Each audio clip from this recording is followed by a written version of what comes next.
Shalom, selamat pagi Bapak Ibu. Kembali kita akan beribadah pada pagi hari ini. Mari sebelumnya kita sama-sama mengucapkan moto gereja. GMI Kana, segala kemuliaan hanya bagi Tuhan, jangkau jiwa-jiwa bagi Kristus berapapun harganya. Mengasihi Tuhan, mengasihi sesama, melayani Tuhan dan sesama, itu caranya.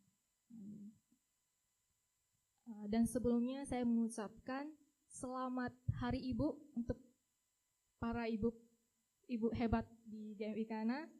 Terima kasih untuk dedikasinya dan pengorbanannya dan yang selalu mengutamakan keluarga. Terima kasih, kiranya sukacita Tuhan selalu menyertai dan menolong para ibu-ibu kita. Baiklah, kita akan memulai ibadah. Kita persiapkan hati kita memuji Tuhan. Kita angkat lagu pujian, seharusnya aku datang.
Yang sungguh mengasihi Dia, kita datang kepada Tuhan. Seringkali aku berdoa hanya karena tak ingin dicela, namun kini ku sadar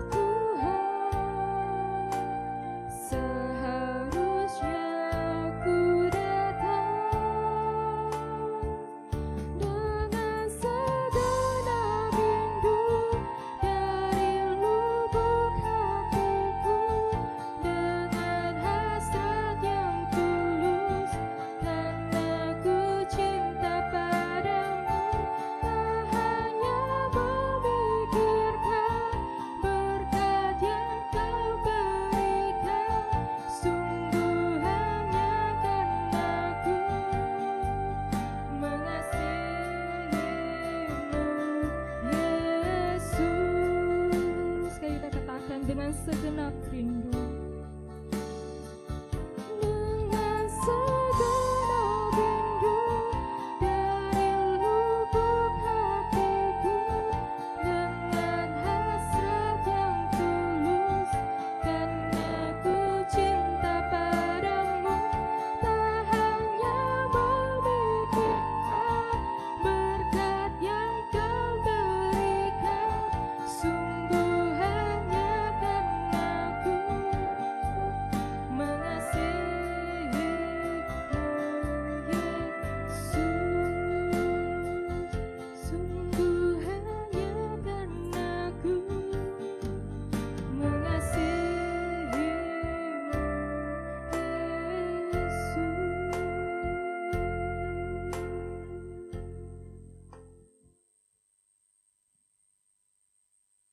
Mari kita akan bersama-sama mengakui pengakuan iman rasuli. Pengakuan iman rasuli. Aku percaya kepada Allah, Bapa yang Maha Kuasa, Khalik langit dan bumi, dan kepada Yesus Kristus, anaknya yang tunggal Tuhan kita, yang dikandung daripada Roh Kudus, lahir dari anak darah Maria, yang menderita sengsara di bawah pemerintahan Pontius Pilatus, disalibkan, mati dan dikuburkan. Pada hari yang ketiga, bangkit pula dari antara orang mati, naik ke surga, duduk di sebelah kanan Allah, Bapa yang Maha Kuasa. Dan dari sana ia akan datang untuk menghakimi orang yang hidup dan yang mati. Aku percaya kepada Roh Kudus, gereja yang kudus dan am, persekutuan orang kudus, pengampunan dosa, kebangkitan orang mati, dan hidup yang kekal. Amin. Mari dengan penuh sukacita kita angkat lagu pujian Sebab Tuhan Dia Baik.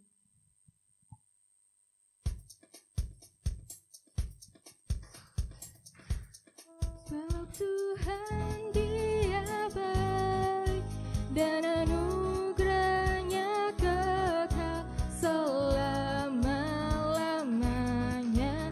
Amin.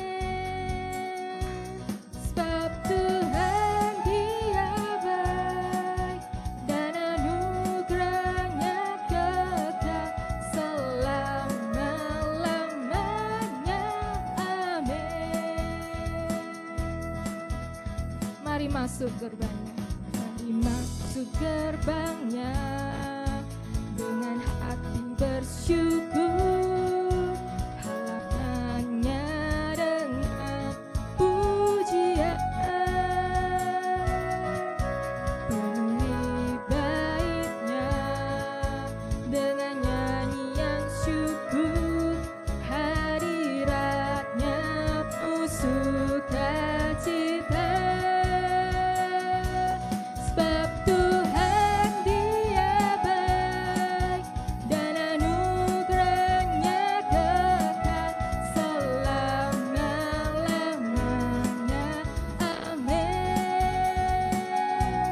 Sebab Tuhan Dia baik dan anugerahnya kekal selama-lamanya. Amin. Sekali lagi kita angkat lagu pujian ini. Mari masuk gerbangnya dengan hati bersyukur, halamannya dengan pujian, penuhi baitnya dengan nyanyian syukur, hadiratnya penuh sukacita. Sebab Tuhan Dia baik dan anugerahnya kekal selama-lamanya. Amin. Sebab Tuhan Dia baik dan anugerahnya kekal selama-lamanya. Amin. Sebab Tuhan Dia baik, sebab Tuhan Dia baik dan anugerahnya kekal selama-lamanya. Amin. Sebab Tuhan Dia baik dan anugerahnya kekal selama-lamanya. Amin.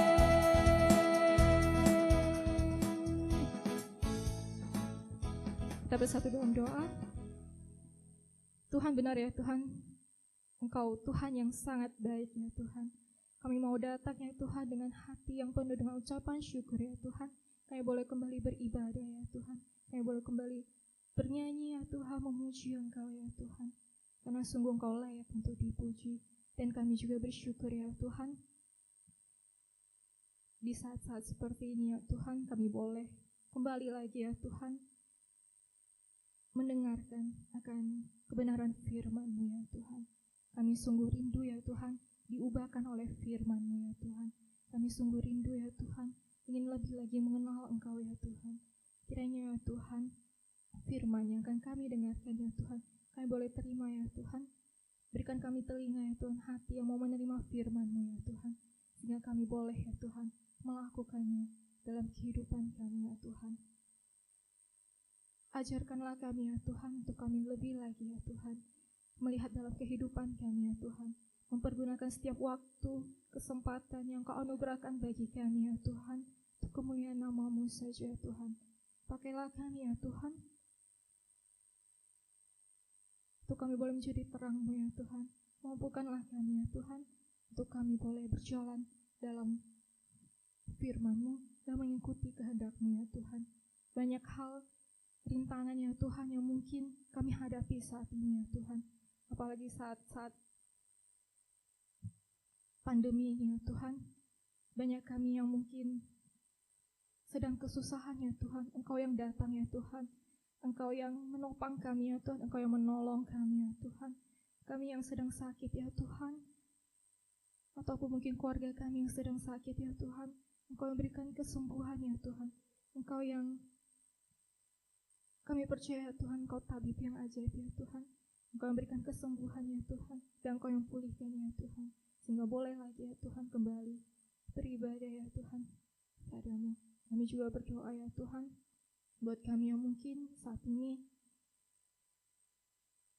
sedang berputus asa ya Tuhan. Biarlah Engkau yang terus menyertai kami ya Tuhan. Berikan kami, ingatkan kami ya Tuhan bahwa pengharapan itu sungguh ada di dalam Engkau. Dan kami juga berdoa ya Tuhan untuk Buksu Cliff yang akan menyampaikan firman-Mu. Kiranya Engkau yang menyertai ya Tuhan. Engkau yang biarlah melalui Buksu kami juga boleh lebih lagi ya Tuhan mengenal Engkau. Lebih lagi ya Tuhan mengerti akan kehendak-Mu dalam hidup kami. Kami menyerahkan waktu kami selanjutnya ya Tuhan hanya ke dalam tangan-Mu saja. Hanya dalam nama-Mu Tuhan Yesus Kristus kami berdoa dan mengucap syukur. Amin. Mari kita sama-sama mengangkat lagu pujian Pribadi yang Mengenal Hatiku.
Mari kita bersatu dalam doa.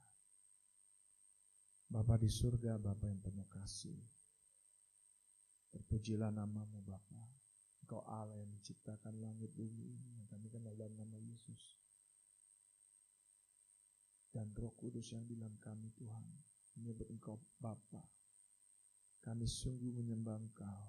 Engkau begitu mengasihi kami. Engkau mengirimkan Tuhan Yesus Kristus menjadi juru selamat untuk menebus segala dosa kami. Pujilah Bapa, Putra, Roh Kudus. Kami bersyukur kalau hari ini kami masih hidup. Kami bersyukur kalau hari ini ada pertolongan Tuhan nyata atas hidup kami. Kami bersyukur kalau hari ini kami bisa melayani Engkau. Bahkan kami bersyukur kalau hari ini kami boleh beribadah bersama-sama. Baik yang ada di rumah maupun juga yang ada di gereja. Semua karena kebaikan-Mu. Ampuni Bapa Surgawi. Kami tahu yang benar. Tapi kadangkala kedagingan ini membuat kami mengikuti kedagingan. Sehingga kebenaran yang seharusnya kami lakukan tidak nyata dalam hidup kami. Ampuni kami. Sucikanlah kami. Ampuni kesalahan, dosa, pikiran, perbuatan, perkataan, lidah kami. Sucikan kami dengan darah Kristus. Kami layak datang. Kami sadar kalau kami datang ke rumah-Mu Tuhan bukan karena kebanggaan, kehebatan kami. Tapi justru karena kami tahu kami manusia berdosa. Engkau memberikan kasih karunia. Sehingga kami dilayakkan datang kepada-Mu. Bapa, kami juga membawa pergumulan jemaat kami hari ini. Kau tahu Tuhan, hari ini Ibu Aki, di mana suaminya Bapak Sumarlan telah dipanggil Tuhan. Kuatkan ibu ini ya Tuhan. Berikan pertolongan damai sejahtera yang daripada Tuhan. Kami juga berdoa Bapa Surgawi.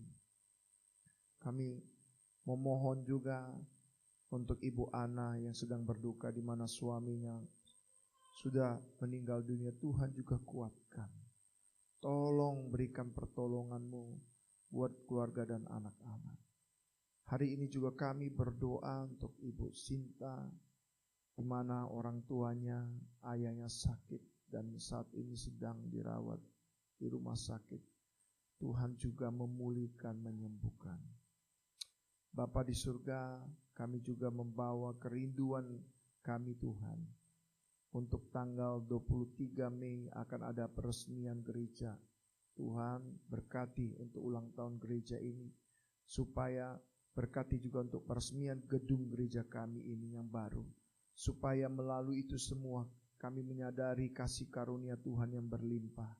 Sehingga kami boleh menghargai kasih karunia Tuhan itu.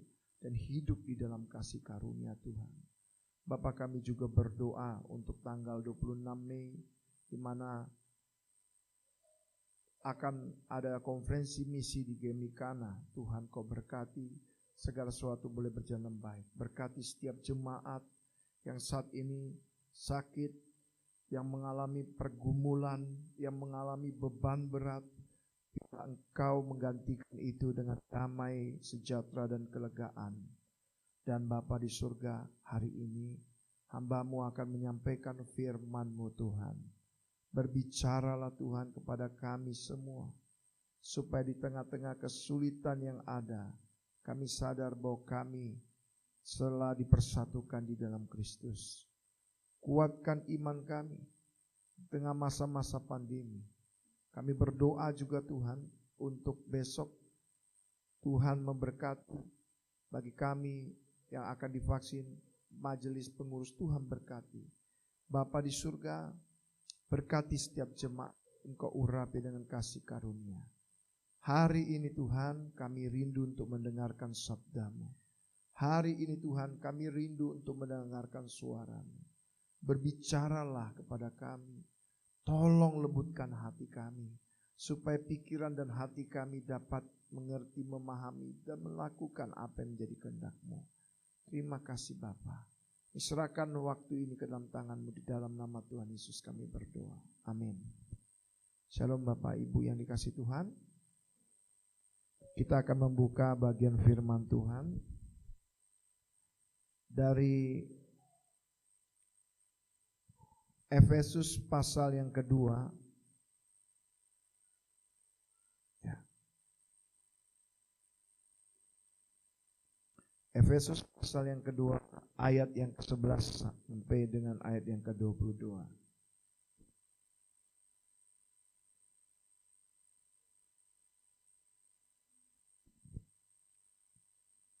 Ya. Next. Mari kita baca ayat 11 sampai dengan ayat 22. Saya akan membacakan buat Bapak Ibu Saudara. Bapak Ibu boleh melihat di dalam Alkitab masing-masing. Karena itu ingatlah bahwa dahulu kamu sebagai orang-orang bukan Yahudi, menurut daging yang disebut orang-orang tak bersunat, oleh mereka yang menamakan dirinya sunat, yaitu sunat lahiriah yang dikerjakan oleh tangan manusia. Bahwa kamu waktu kamu tanpa Kristus tidak termasuk kewargaan Israel dan tidak mendapat bagian dalam ketentuan-ketentuan yang dijanjikan, tanpa pengharapan dan tanpa Allah di dalam dunia. Tapi sekarang di dalam Kristus Yesus, kamu yang dahulu jauh sudah menjadi dekat oleh darah Kristus. Karena dialah damai sejahtera kita, yang telah mempersatukan kedua pihak, dan yang telah merubuhkan tembok pemisah, yaitu perseteruan. Sebab dengan matinya sebagai manusia, ia telah membatalkan hukum Taurat dengan segala perintah dan ketentuannya, untuk menciptakan keduanya menjadi satu manusia baru di dalam dirinya, dan dengan itu mengadakan damai sejahtera, dan untuk memperdamaikan keduanya di dalam satu tubuh dengan Allah oleh salib, dengan melenyapkan perseteruan pada salib itu. Ia datang dan memberitakan damai sejahtera kepada kamu yang jauh, dan damai sejahtera kepada mereka yang dekat. Karena oleh dia kita kedua pihak dalam satu roh beroleh jalan masuk kepada Bapa. Demikianlah kamu bukan lagi orang asing dan pendatang, melainkan kawan sekerja dari orang-orang kudus dan anggota-anggota keluarga Allah, yang dibangun di atas dasar para rasul dan para nabi, dengan Kristus Yesus sebagai batu penjuru. Di dalam Dia tumbuh seluruh bangunan rapi tersusun menjadi bait Allah yang kudus di dalam Tuhan. Di dalam Dia kamu juga turut dibangunkan menjadi tempat kediaman Allah di dalam Roh. Bapak Ibu yang dikasihi Tuhan, apa artinya dipersatukan di dalam Kristus? Next. Pertanyaan ini perlu kita renungkan. Karena kalau kita tidak dipersatukan di dalam Kristus, maka paradigma kita tentu memakai paradigma kita sendiri. Next. Inilah gambaran inti dari jawaban apa artinya dipersatukan dengan Kristus. Kalau Bapak Ibu melihat gambar ini, kita ini manusia yang berdosa. Kita terpisah dari Allah, tidak punya tujuan. Dan kalau keadaan ini dibiarkan, kita akan terus tinggal tenggelam. Terakhir kita mati dalam kematian kekal. Setiap kita menyadari kita manusia berdosa dan kita berusaha untuk melakukan kebaikan, untuk melakukan moralitas, bahkan yang lebih. Tadi kita berpikir bahwa kalau kita melakukan kewajiban agama, kita pasti masuk dalam kerajaan Tuhan, dalam surga. Tapi itu semua tidak bisa, Bapak Ibu. Tidak bisa melenyapkan dosa yang ada pada kita. Kecuali apa? Kecuali kita datang kepada Kristus Yesus. Sebabnya ketika kita datang kita lihat salib Kristus ini? Kenapa setiap orang Kristen bangga dengan salib ini? Bukankah pada waktu itu ini hukuman yang paling mengerikan? Kenapa? Orang yang mati di salib ini menteriak-teriak setengah mati, akhirnya mati kehabisan darah dan cairan dan mati. Tapi di kayu salib ini Yesus, Tuhan, menjadi manusia, menebus. Waktu kita berkata, Tuhan, aku sadar aku orang berdosa. Aku sadar aku gak sanggup menebus diriku. Aku sadar begitu najisnya diriku. Tapi ketika aku memandang pada salib Kristus, Kristus yang telah mati untuk aku, menebus aku. Dan Tuhan memberikan jaminan dalam Yohanes 1 ayat 12. Tetapi semua orang yang menerimanya diberi kuasa supaya menjadi anak-anak Allah, yaitu mereka yang percaya dalam namanya. Akhirnya kita bisa mengalami Allah. Inilah artinya dipersatukan oleh Kristus. Bapak Ibu yang dikasih Tuhan, saya juga pendeta, bukan manusia yang kudus. Orang berdosa, kita semua. Tetapi yang kita perlu syukuri, kalau kita menerima Kristus, kalau kita datang pada salib itu, maka kita diselamatkan. Karena tidak bisa kita selamatkan diri sendiri. Hari ini Kristus memberikan tawaran seperti kita tenggelam. Kemarin kita sudah mendengar. Ya, Efesus pasal 2 sampai 10. Kita sadar seperti kita tenggelam dalam lumpur itu. Makin kita bergerak, makin terhisap ke bawah. Tetapi Bapak Ibu yang dikasih Tuhan, tak kala tali keselamatan itu diberikan kepada kita, Kristus berkata, maukah engkau diselamatkan? Ketika kita berkata mau, maka kita diselamatkan bukan karena perbuatan kita, karena kasih karunia. Inilah artinya dipersatukan dengan Kristus. Yesus Kristus memberikan nyawanya bagi manusia berdosa. Supaya apa? Setiap orang yang datang kepada Kristus dan percaya kepada Kristus mengalami hidup, mengenal Allah. Next. Karena itu Bapak Ibu yang dikasih Tuhan, tentu pertanyaannya, apakah bukti bahwa kita itu benar-benar dipersatukan di dalam Kristus? Kita harus sadar, pertanyaan ini perlu.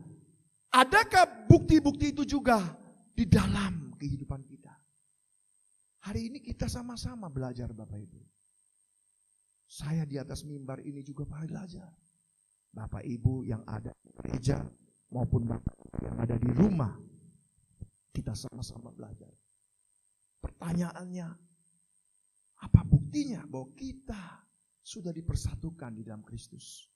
Hari ini kita belajar melalui firman Tuhan ini ada 3 bukti. Bukti bahwa kita adalah sudah dipersatukan Kristus. 3 bukti ini harus ada dalam hidup kita.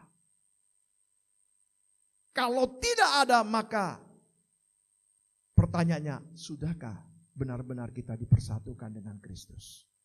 Maka melalui firman Tuhan ini ada 3 bukti yang harus kita miliki dalam kehidupan sehari-hari, sehingga kita dapat membuktikan bahwa diri kita juga sudah dipersatukan di dalam Kristus. Yang pertama Bapak Ibu, next, menjadi dekat dengan Allah. Ayat 11 sampai 14. Karena itu ingatlah bahwa dahulu kamu sebagai orang-orang bukan Yahudi menurut daging, yang disebut orang-orang tak bersunat oleh mereka yang menamakan dirinya bersunat, yaitu sunat lahiriah yang dikerjakan oleh tangan manusia, bahwa kamu waktu itu tanpa Kristus, tidak termasuk keluargaan Israel dan tidak mendapat bagian dalam ketentuan yang dijanjikan, tanpa pengharapan dan tanpa Allah di dalam dunia. Tetapi sekarang di dalam Kristus Yesus, kamu yang dahulu jauh sudah menjadi dekat oleh darah Kristus. Karena dialah damai sejahtera kita yang telah mempersatukan kedua pihak dan yang telah merubuhkan tembok pemisah, yaitu perseteruan. Bapak Ibu, kalau kita benar-benar dipersatukan oleh Kristus, maka kita yang jauh, kita yang musuhnya Tuhan, jadi dekat seperti ini. Seperti anak yang dekat dengan orang tuanya. Next. Mengingatkan jemaat Efesus, kamu itu bukan orang Yahudi, kamu bukan orang pilihan, bahkan kamu tidak bersunat. Itu artinya kamu tidak terikat oleh perjanjian dengan Allah. Makanya kalau mau dikatakan orang-orang Israel bangga, kami umat pilihan Tuhan karena kami sudah bersunat. Yang tidak bersunat kafir. Yang tidak bersunat bukan umat Allah. Tetapi next, Paulus juga mengingatkan jemaat Efesus, kalian juga tanpa Kristus tidak punya hubungan yang dekat dengan Allah. Tanpa pengharapan, tidak ada pengharapan akan keselamatan. Mudah-mudahan tidak tahu gelap jalan hidup ini. Yang lebih mengerikan lagi, tanpa Allah. Apa artinya? Bukan berarti mereka yang di luar agama Yahudi itu tidak mengenal Allah. Mereka menyembah karena ingin. Karena manusia itu ciptaan Tuhan, gambar rupa Allah. Tapi karena dosa mengaburkan semua. Seperti televisi itu yang rusak karena apa? Karena antenanya terganggu. Sehingga gambar Allah itu rusak. Sehingga disangkanya itu Allah, tapi itu ilah. Inilah orang Efesus. Mereka menyembah dewa-dewi. Tetapi itu bukan Allah, tapi ilah. Mereka tidak mengenal Allah yang benar. Next. Tapi waktu mereka dipersatukan oleh Kristus, maka mereka yang tadinya jauh menjadi dekat. Menjadi dekat oleh darah Kristus. Mereka yang tadinya menjadi musuhnya Allah, tapi di dalam Kristus tembok permusuhan itu diruntuhkan. Bapak Ibu, saya tertarik berbicara tentang tembok. Saya ingat kisah tembok Berlin. Bapak Ibu, tanggal 13 Agustus 1961, pemerintah Jerman Timur itu komunis, Jerman Barat itu demokratis. Jerman Timur ini membangun tembok supaya apa? Karena orang-orang dari Jerman Timur banyak lari ke barat, ke Jerman Barat, sehingga dibuat tembok pemisah. Siapa yang melewati tembok itu ditembak mati. Ada 100 sampai 200 mati. Terpisah. Tapi saya masih ingat waktu itu saya masih SD, Bapak Ibu. Mungkin kelas 3 atau kelas 4. Tanggal 9 November 1989. Tembok itu dihancurkan. Begitu tembok itu dihancurkan, maka apa yang terjadi? Mereka bersukacita, yang di Jerman Barat bersukacita karena keluarga yang di Jerman Timur bisa datang. Mereka bergembira, dan pada saat itulah detik-detik runtuhnya komunis di Jerman Timur. Waktu saya merenungkan tembok ini, saya melihat juga demikian juga kita, Bapak Ibu. Kita dulu juga bukan orang Kristen. Kita juga dulu penyembah berhala. Kita juga dulu jauh dari Tuhan. Mungkin kita dilahirkan secara Kristen, tetapi kita Kristen yang KTP. Kristen tanpa pertobatan. Tetapi waktu Kristus mati menebus dosa kita, tembok pemisah itu dihancurkan. Sehingga apa, Bapak Ibu? Sehingga kita seharusnya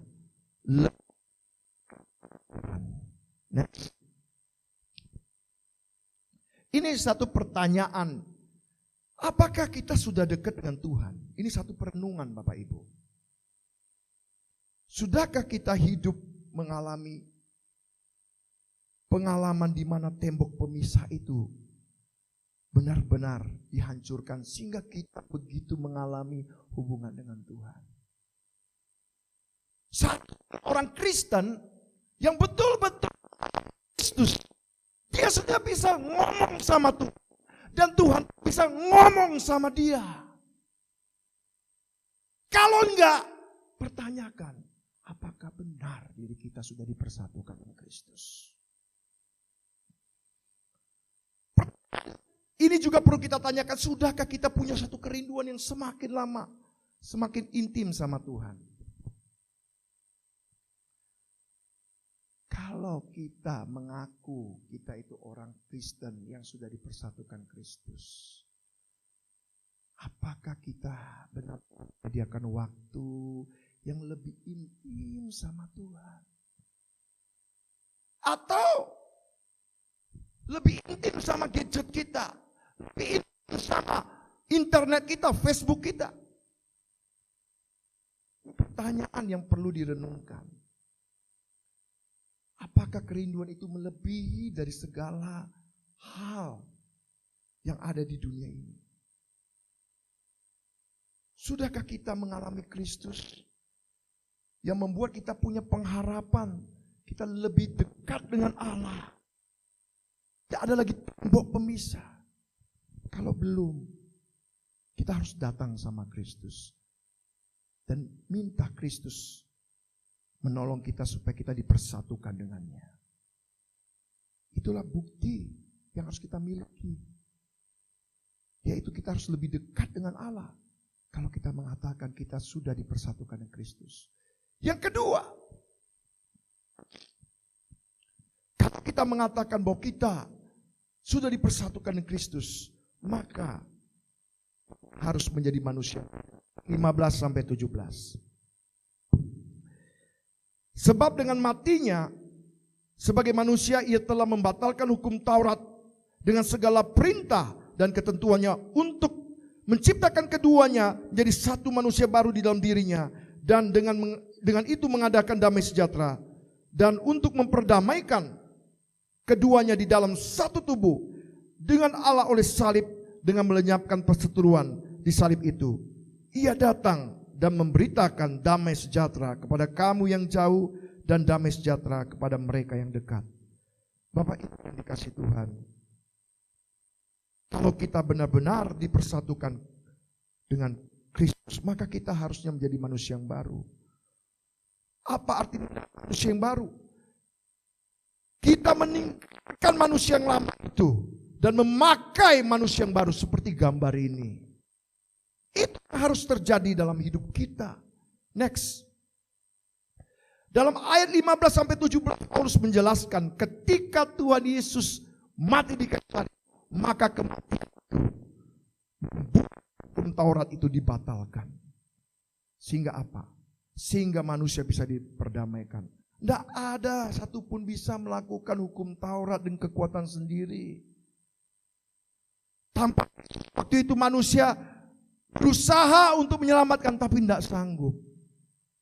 Tapi waktu Kristus mati di kayu salib, dia membatalkan hukum Taurat itu. Sehingga bisa diperdamaikan. Next. Dengan itu tidak ada lagi sekat. Kalau kita sudah diperdamaikan dengan Allah, maka kita juga diperdamaikan dengan sesama kita. Tidak ada lagi sekat orang Yahudi atau orang non-Yahudi. Semua sama di hadapan Tuhan. Mempunyai kewargaan surgawi. Sehingga apa? Sehingga kita menjadi manusia yang baru di dalam Kristus. Apa arti manusia yang baru? Itu artinya menjadi ciptaan yang baru yang dikepalai oleh Kristus. Bukan diri kita. Inilah gambarannya Bapak Ibu. Apa artinya ciptaan baru yang dikepalai Kristus? Kristus yang harusnya memimpin hidup kita. Kehidupan kita harusnya diarahkan kepada Kristus. Kehidupan kita harusnya bukan lagi diri kita, tapi Kristus yang memimpin. Minat dan kerinduan kita hanya Kristuslah. Kita ingin melakukan apa kehendak Kristus. Kita ingin melakukan menjadi apa yang Tuhan rencanakan. Bapak Ibu yang dikasihi Tuhan. Tapi sering di kehidupan kita, keegoan kita seringkali membuat Kristus yang seharusnya nomor 1, kita yang jadi nomor 1, Kristus nomor 2. Tapi kalau kita menyadari, kalau kita sudah dipersatukan Kristus, kita harus selalu sadar, oh saya sudah membuat Kristus nomor 2. Saya harus lagi jadi nomor 1. Next, Bapak Ibu yang dikasih Tuhan, saya bukan orang yang berhasil, saya juga orang yang gagal.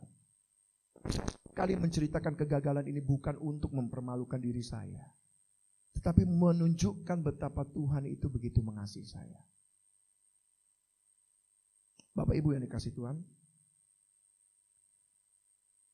pada waktu ketika saya masih ingat tahun 2005, waktu itu saya masih sebagai contoh ya, melayani di Marelan tidak secantik ini saudara. Apa yang terjadi? Waktu itu saya ngalami banyak luka batin. Papa mama saya bercerai begitu saya tamat tahun 2004. Karena keadaan demikian lalu membuat saya nggak sanggup melayani Tuhan. Dikasih beasiswa oleh gereja Metodis di Palembang untuk saya kuliah jurusan musik gerejawi. Justru saya karena pikiran yang kacau tidak menyelesaikannya. Akhirnya saya mendap di rumah. Tapi Tuhan bilang, daripada engkau membusuk di Palembang, kenapa engkau layani aku di Medan? Tuhan bilang belum. Sehingga saya bilang, ya Tuhan aku mau.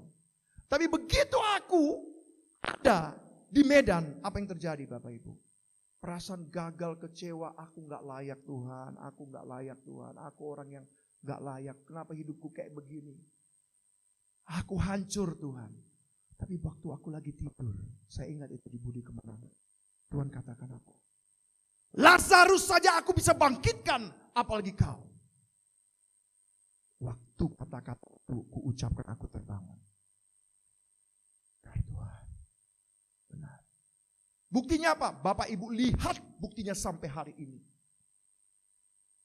Bagaimana saya bisa melayani di Marelan untuk yang pertama dan kedua kali bukan karena perbuatan manusia, kasih karunia. Tapi pilihan seperti Lazarus. Yesus sudah katakan, Lazarus, bangkitlah. Lazarus memilih apakah dia tetap mau di kuburan atau dia harus berjalan. Itu pilihan. Tapi Tuhan kasih perintah, Lazarus bangkit. Maka bangkit dia. Bau itu harus dibersihkan, harus dibuka balutan. Supaya apa? Supaya berkenan kepada Tuhan. Sama kita juga begitu. Tuhan sudah tebus kita, sudah kuduskan kita. Pilihan di tangan kita. Kita masih mau hidup dalam dosa seperti Lazarus. Dia sudah bangkit, mau pakai pakaian kain kapan atau mau pakai pakaian baru. Itu pilihan. Bapak Ibu, kalau kita mengatakan kita manusia baru. Next. Pertanyaan ini perlu. Sudahkah kita menjadi manusia baru? Sudahkah kita diperdamaikan dengan Allah? Sudahkah kita benar-benar menyadari Kristus yang memimpin kita? Dapatkah kita berkata, barang siapa yang hidup di dalam Kristus, kita memiliki pikiran Kristus? Apakah dalam doa kita berkata, Tuhan, bukan kehendakku tapi kehendak-Mu lah. Rindukah kita mengenal Kristus dan serupa seperti Dia?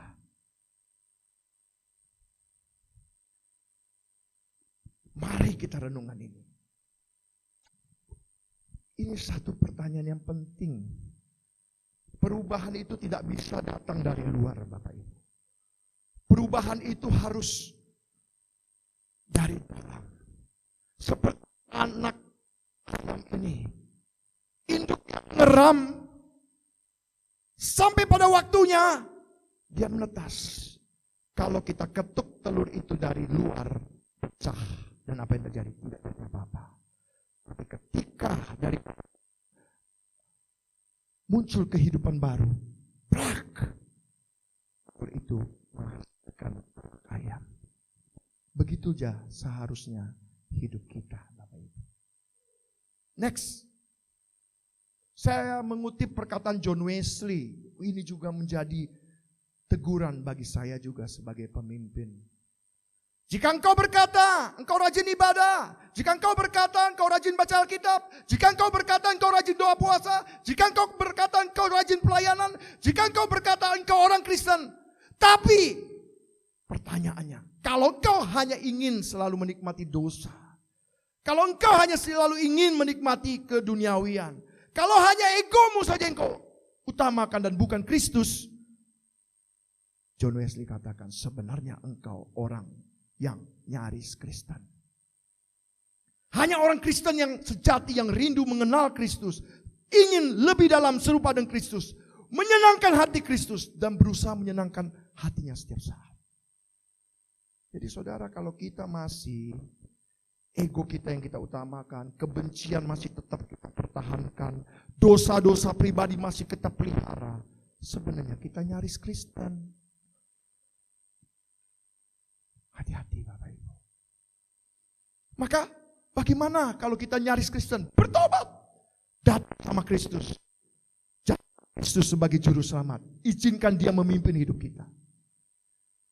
Jadi kalau kita sudah dipersatukan oleh Kristus, seharusnya pertama kita lebih dekat dengan Allah. Kedua, kita menjadi manusia yang baru. Dan yang ketiga, next, kita menjadi anggota keluarga Allah. Saya baca ayat 18 sampai 22. Karena oleh Dia kita kedua pihak dalam satu roh beroleh jalan masuk kepada Bapa. Demikianlah kamu bukan lagi orang asing dan pendatang, melainkan kawan sekerja dari orang-orang kudus dan anggota-anggota keluarga Allah yang dibangun di atas dasar para rasul dan para nabi, dengan Kristus Yesus sebagai batu penjuru. Di dalam Dia tumbuh seluruh bangunan rapi tersusun menjadi bait Allah yang kudus di dalam Tuhan. Di dalam Dia kamu juga turut dibangunkan menjadi tempat kediaman Allah di dalam Roh. Bapak Ibu yang dikasihi Tuhan, yang ketiga ini menyatakan kita sudah dipersatukan Kristus. Seharusnya kita benar-benar sadar kita menjadi keluarga Allah. Kita bukan lagi orang asing, tetapi kita adalah anggota keluarga Allah. Next. Paulus menyatakan bahwa dalam ayat 18 dia menyatakan, oleh karena Dia kita beroleh jalan keselamatan dalam satu roh. Apa artinya? Kita diperdamaikan oleh Allah melalui karya keselamatan Tuhan Yesus di kayu salib. Dan melalui Roh Kudus kita beroleh masuk kepada Allah. Sehingga kita bisa memanggil Allah itu Bapa kita. Yang tadinya Allah itu begitu jauh, jadi dekat, dan bukan hanya dekat, jadi Bapa. Saya kasih ilustrasi yang sederhana. Next. Bapak Ibu, kira-kira gambar ini boleh tahu ini gambar apa? Kucing, dia lagi ngapain? Lagi ketuk pintu. Nah, iya kan? Nah, anak kecil begitu lihat kucing, bingung dia. Oh, gitu ya. Kucing ini bukan kucing yang baik. Kucing ini kucing liar. Tetapi begitu kucing ini diadopsi oleh anak sang pemilik rumah itu, kucing ini yang tadinya tidak dikenal, yang tadinya tidak dapat makan, yang tadinya tidak dapat perawatan, tapi begitu diterima oleh anak si pemilik, maka anak itu berkata, "Pak, bolehkah aku piara kucing ini?" Papanya akhirnya melihat, "Okelah, karena engkau yang mau, aku izinkan." Dan ketika kucing itu pulang, pintunya tertutup. Karena dia sudah jadi anak, dia ketuk. Maka apa yang terjadi? Dibukakankah pintu? Ya, karena dia dianggap anggota keluarga dari rumah itu, bukan? Next. Ini juga melukiskan diri kita. Waktu kita dalam dosa, kita seperti kucing itu, tidak dianggap. Kita bukan keluarga Allah. Tapi oleh karena kasih karunia kita dipersatukan oleh darah Kristus. Sehingga apa? Sehingga kita menjadi anggota keluarga Allah. Roh Kudus telah membuka pintu lebar-lebar hati kita. Sehingga kita diterima dengan hati. Bapak Ibu yang dikasih Tuhan. Dalam ayat 19 Paulus bahwa karena jemaat Efesus sudah menjadi anak Bapa surga. Tadinya asing dan pendatang telah dipersatukan dengan Kristus.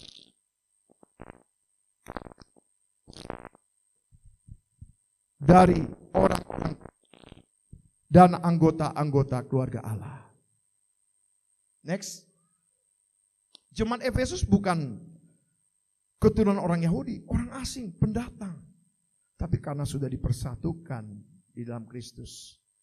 Sehingga apa yang terjadi? Baik orang Yahudi maupun orang bukan Yahudi, orang Efesus sama jadi kawan, sewarga dan keluarga Allah.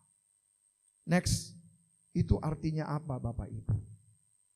Menjadi anggota keluarga Allah berarti sekalipun kita berbeda suku bangsa, sekalipun kita berbeda karakter, kita dipersatukan oleh Kristus menjadi keluarga rohani.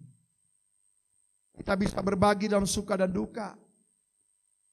Kita bisa tanggung bersama.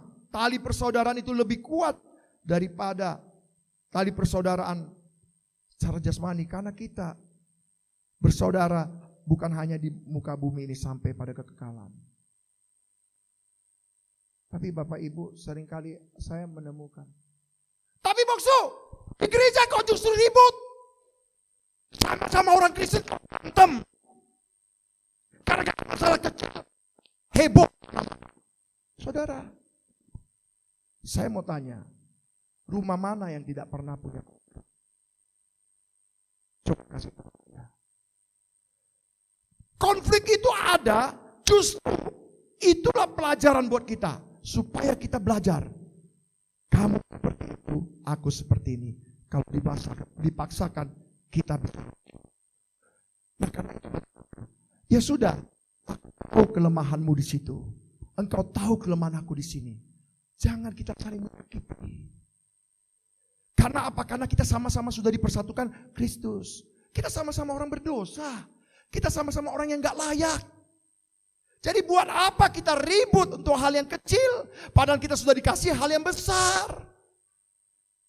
Jadi pertanyaan itu saya jawab, kenapa orang Kristen sering ribut? Karena lupa hal yang besar. Sibuk hal-hal yang kecil. Bapak Ibu. Next, lihat bangunan ini Bapak Ibu. Itulah lukisan dari Paulus. Paulus melukiskan jemaat itu seperti bangunan Allah. Dari ayat 20 sampai 22. Bapak Ibu kalau lihat bangunan ini, bisa gak dikerjakan seorang diri? Nggak bisa. Saya saksi mata gedung kita ini Bapak Ibu bagaimana supaya bisa menjadi dari dua menjadi satu. Harus dihancurkan. Harus dihancurkan. Setelah dihancurkan, barulah dibangun lagi. Apa artinya? Itu juga artinya bahwa kalau kita mau dibangun rapi, tersusun rapi di dalam Kristus, kita harus rela. Berkorban. Harga diri kita. Kebanggaan kita. Kalau kita mau jadi besar, kita harus rela. Itu pelajaran dari salib ini. Kalau kita mau jadi besar, kita harus rela disalibkan. Barang siapa yang ingin menjadi besar, dia harus jadi pelayan. Saudara, tidak mudah jadi pelayan, saudara. Tidak mudah. Kalau untuk dilayani itu sangat enak. Coba kalau di restoran Bapak Ibu dilayani senang bukan? Tapi kalau Bapak Ibu sudah jadi pelanggan, suruh melayani orang lain, oh marah besar. Tapi dalam gereja inilah bangunan Allah. Tuhan ingin kita, kalau kita mau dipakai Dia, harus rela dikikis satu, kikis lain. Sehingga apa? Sehingga ketika Tuhan yang mengatur menjadi satu bangunan yang indah. Di mana-mana Sama Bapak Ibu. Kita manusia berdosa. Tapi kalau kita rela untuk dipersatukan dalam kasih Kristus, saya yakin gereja ini satu saat akan menjadi contoh. Menjadi contoh apa? Gemekana ini luar biasa. Sekalipun gereja berbahasa Mandarin dulunya, awalnya, tapi bisa mengakomodasi. Segala suku bisa bersama-sama duduk menyembah hadirat Tuhan. Menyembah Tuhan. Saya, Bapak Ibu, satu perkataan dari seorang pendeta, ini kulit hitam. Dia menggembalakan jemaat yang kulit putih 50%, kulit hitam 50%. Dan orang tanya sama dia, kenapa kamu bisa mempersatukan? Dia katakan, hai kulit putih, kasihilah orang kulit hitam seperti Yesus mengasihimu. Dan hai orang kulit hitam, kasihilah orang kulit putih seperti Tuhan Yesus mengasihimu. Dan terjadilah kasih itu. Next.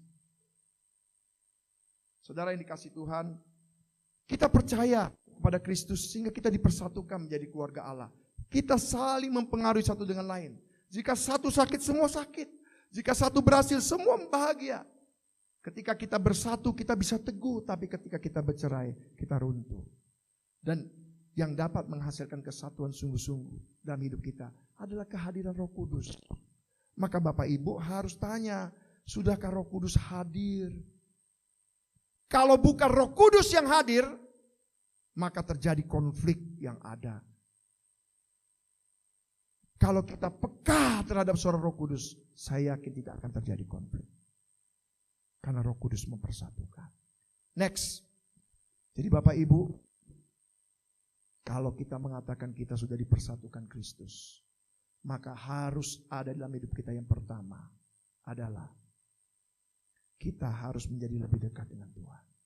Kedua, kita harus menjadi manusia yang baru. Dan yang ketiga, kita menjadi anggota keluarga Allah. Karena tidak mungkin kita bisa berjuang sendiri di dunia ini tanpa keluarga Allah. Kalau kita menjadi anak Allah, maka setiap orang yang menerima Kristus menjadi saudara-saudara kita. Mari kita bersatu dalam doa. Terima kasih Bapa di surga. Kami percaya. Bukan kebetulan kami hadir di tempat ini. Kami ada karena kasih karunia-Mu. Tolong kami Tuhan, supaya kami disadarkan. Kalau kami sudah dipersatukan Kristus, seharusnya kami lebih dekat kepada Tuhan. Seharusnya kami menjadi manusia yang baru dan meninggalkan manusia lama kami. Seharusnya kami menjadi anggota keluarga Allah yang saling mengasihi satu dengan yang lain. Dan jikalau di antara kami menyadari kami belum mengalami salah satu dari tanda itu atau ketiga-tiga dari bukti itu Tuhan, tolonglah kami agar kami juga dipersatukan dalam Kristus. Sehingga kami rindu Tuhan. Kami menjadi GMI Kana. Kami adalah anak-anak Allah yang dipersatukan sehingga ketika kami taat pada firman-Mu, seperti perjamuan perkawinan di Kana, dari awal sampai akhir anggur selalu baik, karena ada para pelayan yang rela taat dan percaya pada perkataan Kristus. Biarlah kami demikian, sehingga di Kana kami mengalami berkat Tuhan, anugerah Tuhan, kuasa Tuhan, hadirat Tuhan. Sehingga kami menjadi umat Tuhan yang dapat menjadi terang di tengah kompleks yang belum mengenal Kristus. Mohon Tuhan tolong kami. Di dalam nama Tuhan Yesus kami berdoa. Amin. Mari kita kembali memuji Tuhan melalui lagu pujiannya. Ku perlu Kau Tuhan.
Mari kita akan bersama-sama mengucapkan doa Bapa kami. Bapa kami yang di surga, dikuduskanlah nama-Mu.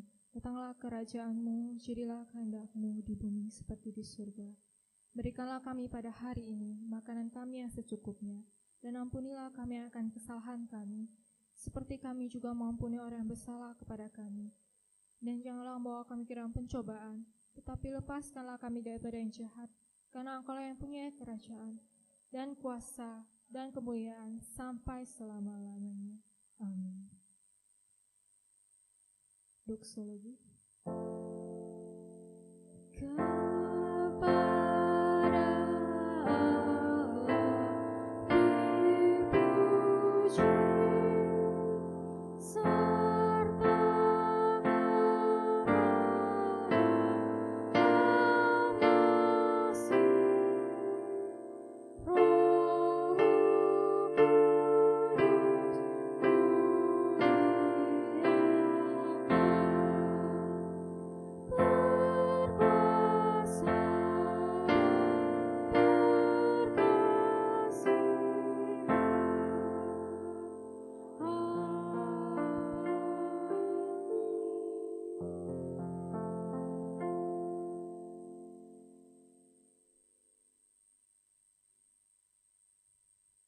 Kita buka ke dalam. Kita arahkan hati kita untuk mendapat berkat dari Tuhan. Kiranya Allah Bapa, anugerah keselamatan dari Tuhan Yesus Kristus, penghiburan pertolongan dari Roh Kudus, senantiasa menyertai kita, mulai dari hari ini, besok, bahkan sampai selama-lamanya. Amin. Amin. Amin. Amin.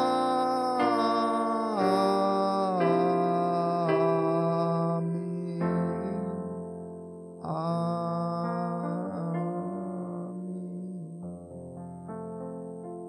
Satu dulu.